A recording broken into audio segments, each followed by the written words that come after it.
Coverage of the Orlando Nightclub Massacre continues now. Live in studio joining us this morning, Senator Jack Reed. And Senator, you and I were just watching that press conference where we really learned some more information, shedding new light on exactly what transpired with the law enforcement officials on scene. Your reaction to what was just said there? Well, it reinforces the initial impression that there was an initial police response as the shooter tried to break into the club, and then the police did as much as they could. They were very much concerned about potential explosives the shooter might have, and then finally, as the chief indicated, he made the decision that more life would be lost unless they took dramatic action. They did, so I commend the police officers for their courage.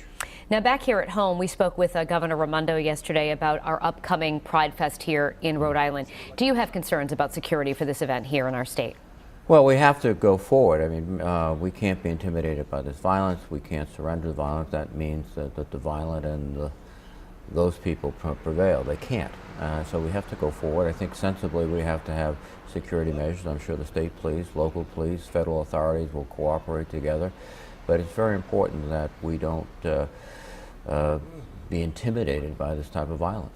You know, earlier in our newscast, we had spoken with you yesterday about your reaction, and you had indicated a call for renewal of the assault weapons ban, and you and I talked at great length off camera about that. We just experienced the deadliest mass shooting in our country's history.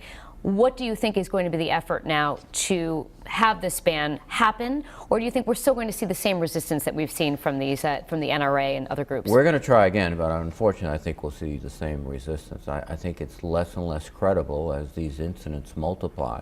We had a ban in place during the 90s under President Clinton's leadership. It was let to expire by President George W. Bush.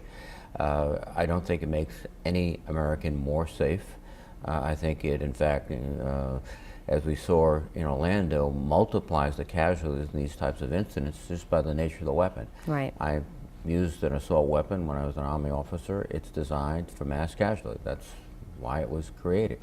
I don't think it's necessary, and I think the ban would provide additional protections, limiting casualties and hopefully limiting these incidents, but at least casualties. All right. Well, Senator Jack Reed, we appreciate your perspective. I'm sure we'll be talking to you in the days ahead as well. And we'll post this interview in its entirety on our website at WPRI.com. Keep it here on Eyewitness News and check our website for the very latest updates throughout the day on the investigation. We'll have much more on the victims as well as their identities are released. More coverage.